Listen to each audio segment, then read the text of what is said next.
Chers amis, bonjour. Nous sommes le dimanche 26 juillet 2026. Il est 9 heures. Quelques news de l'Arménie, de l'Artsakh et de la diaspora arménienne. Elle était tout près d'aller en finale du tournoi WTA 250 de Hambourg. Elina Vanessian, sous les couleurs de l'Arménie, donc la joueuse de tennis de 23 ans qui représente l'Arménie, donc a échoué aux portes de la finale, en demi-finale. Elle a perdu, mais de justesse, face à une Hongroise, Anna Bondar, 97e mondiale. Donc, Elina Vanessian est 208e mondiale au classement des joueuses professionnelles de la planète et elle progresse. Donc, après cette demi-finale, elle va sans doute gagner des dizaines de places. En tout cas, on lui souhaite une réussite. Vraiment, elle revient en forme après être malade, donc, parce qu'elle était en fait 35e mondiale à un moment donné, il y a 2 ans de cela, mais elle a eu une maladie. Elle revient en forme en tout cas. Bravo Elina Avanessian. Et puis l'autre arménienne en fait, Alina Sharaeva. Alina Sharaeva, elle a perdu elle en quart de finale donc de ce tournoi de Hambourg en Allemagne, WTA 250. Voilà, on commence par du sport, puis c'est une bonne nouvelle, mes amis. Nicole Pachignan et Emmanuel Macron, hier, se sont entretenus au téléphone. Bien sûr, les bonnes relations entre la France et l'Arménie, la situation de la paix donc, dans la région du Sud-Caucase, le développement de toutes les actions franco-arméniennes stratégiques, en fait, un partenariat stratégique entre la France et l'Arménie. Voilà, les relations bilatérales, la coopération, intensification à tous les niveaux. Voilà, Paris et Yerevan sont en osmose depuis déjà des années et des années, en fait, même depuis toujours. La France est bien l'ami de l'Arménie et l'Arménie est bien l'ami de la France. Et voilà, et nous, en tant qu'ambassadeurs de l'Arménie, chacun à notre niveau, on lutte, c'est que tous les jours, on fait tout pour que ces relations se renforcent encore davantage pour le grand bien de la France et le grand bien de l'Arménie, mes amis. Et on est fiers de cela et content et heureux d'être là justement pour aider notre patrie, l'Arménie, et puis notre terre ici de France, notre terre d'adoption, notre France à nous. Voilà, c'est très bien. Les exportations de l'Arménie ont fortement progressé de janvier en juin 2026, affirme le ministre arménien de l'économie. Donc il donne des chiffres qui demandent d'ailleurs à revoir en détail. Exportation donc, en direction de la Chine, plus 83,4%. En direction de l'Union européenne, plus 81,3%. Et pardon, de l'Inde, 81,3%, et de l'Union européenne, plus de 80%.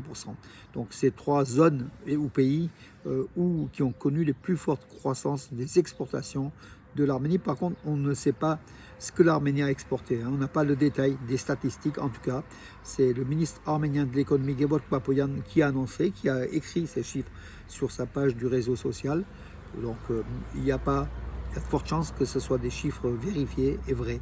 En tout cas, c'est une bonne chose. Et au niveau de l'exportation de l'Arménie, mes amis, bien sûr, c'est une anecdote, l'abricot d'Arménie qui est aujourd'hui dans toutes les boutiques arméniennes de France, des épiceries.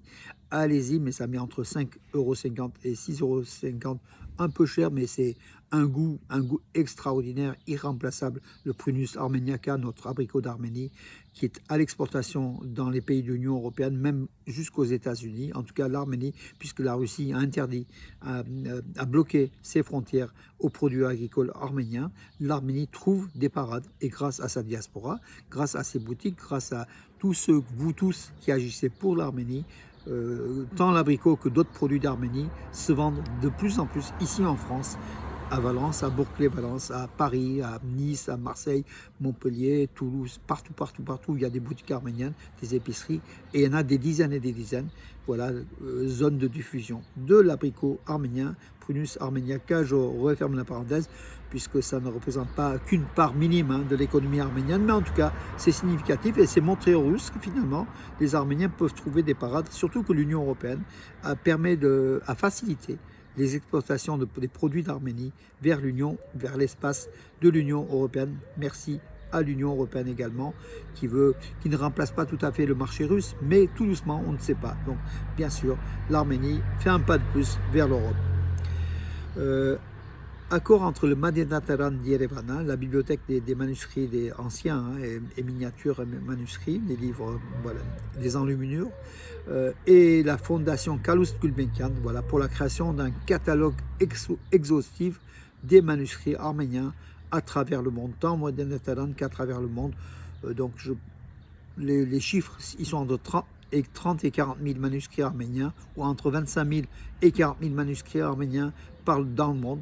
La grande majorité, plus de 15 000, pratiquement 20 000, sont conservés au Modène-Talent d'Yerevan. Le reste sont disséminés donc, dans diverses bibliothèques ou à l'ordre des méritaristes à Venise, à Constantinople, au patriarcat arménien, au patriarcat arménien de Jérusalem, et puis voilà. Donc une réunion s'est tenue à Yerevan, au Modène-Talent, avec justement tous ces patriarcats venus de la grande maison de Cilicie, hein, donc, et aussi Antelias, donc d'Antelias, ou les méritaristes de Venise, ou les catholiques arméniens de l'ordre de Zmar, toujours à Beyrouth, hein, au Liban, ou de Constantinople, ou de Jérusalem, étaient réunis à Yerevan autour du Modène-Talent, le Modène-Talent qui veut fédérer, justement toutes ces bibliothèques où il y a des manuscrits arméniens. C'est une très très bonne chose. D'ailleurs, la stratégie du Modène-Talent aujourd'hui, c'est que toutes ces bibliothèques puissent fleurir, puissent se développer, plutôt que de les réunir tous en Arménie. C'est très très bien qu'il y ait des centres de miniatures et de manuscrits arméniens à travers le monde pour la bonne diffusion de la culture de l'Arménie. Yerevan, la ville de Yerevan, c'est dotera de 10 camions poubelles ultra modernes d'une nouvelle génération avec des systèmes de vidéosurveillance donc à 360 degrés et qui sont installés pour la première fois sur ces véhicules. Les 10 camions poubelles vont bientôt venir à Yerevan, voilà, pour développer le ramassage d'ordures de la capitale arménienne, pour la propreté de la capitale arménienne, qui est une ville très très propre, comme vous le savez. Un forum international donc de la jeunesse de la CII, la communauté des États indépendants, et une session du Conseil de jeunesse s'est réunie à Kapan, chef-lieu de la région de Syunik, au sud de l'Arménie, puisque Kapan est désigné comme la ville de la jeunesse de la CII. Donc voilà, les jeunes des États membres de la CII ont participé à ce forum, dont le thème était le rôle de la jeunesse dans le renforcement de la coopération entre les pays de la CII. Et Kapan, bien sûr, c'est pas une ville anodine. Ce chef-lieu de la région de Syunik est une région stratégique convoitée par l'Azerbaïdjan, voilà, et l'Arménie affirme fort sa présence sur ces terres du Syunik, le Zangezur, le sud de l'Arménie. Et cette réunion de la CII était importante à Kapan. Je reviens en sport, mes amis. Avant son transfert à Al-Ahli, l'international arménien Edouard Spertian au football, hein, avait la possibilité de poursuivre sa carrière à Sunderland en première ligue anglaise. On ne sait pas pour quelle raison le transfert ne s'est pas effectué à Sunderland. Dommage, puisque en Arabie Saoudite, avec Al-Ahli, même s'il est payé davantage, c'est pas, comment dirais-je, c'est un petit peu des voies de garage pour les footballeurs, hein, qui vieillissant ces championnats d'Arabie Saoudite ou d'autres pays du Golfe. Voilà, Edouard Spertian, le capitaine de l'équipe d'Arménie, 26 ans, a signé donc à Al-Ahli. Et dommage, parce que il y a eu des problèmes dans son dossier pour pas qu'il aille à Sunderland. On le saura plus tard, mes amis. Voilà. Et puis quelques autres petites nouvelles aussi. La presse azerbaïdjanaise, bien sûr, s'en prend violemment à la diaspora arménienne, à nous, tout simplement, après le vote du Congrès américain qui demande la libération des prisonniers de guerre injustement détenus en Azerbaïdjan. Donc ce vote du Congrès, bien sûr, contre Bakou, a fortement irrité Bakou. Donc le vote a été adopté par 44 voix pour et 7 contre, voilà, par le Congrès américain. Alors il dit quoi? Je vais vous dire, donc la libération immédiate et inconditionnelle des dirigeants arméniens du Haut-Karabakh détenus en Azerbaïdjan. Voilà, donc Bakou réagit, et la presse azerbaïdjanaise, aux ordres d'Aliyev, du dictateur Aliyev, réagit de façon aussi violente contre cette diaspora arménienne. Nous, en dehors des 3 millions d'Arméniens en Arménie, 7 à 8 millions d'Arméniens en diaspora, qui luttons, qui sommes, comme tout à l'heure je dis, nous sommes des ambassadeurs de l'Arménie dans le monde, et ça déplaît à Bakou. Dimanche prochain, mes amis, pas aujourd'hui, donc dimanche prochain, France 2 à 9h30, 24 heures au Saint-Sépulcre avec les Arméniens. Donc ça sera le 2 août, foi et tradition des chrétiens orientaux sur France 2. Donc ça sera dimanche prochain à 9h30, une émission qu'on suivra.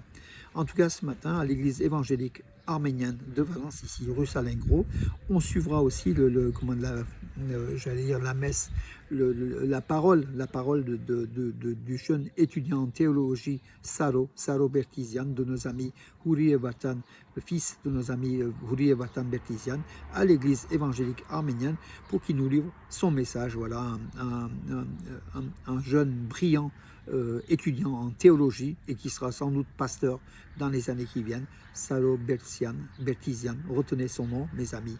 On ira l'écouter tout à l'heure à l'église évangélique arménienne. Voilà, mes amis, pour ce dimanche. Bonne journée et à demain.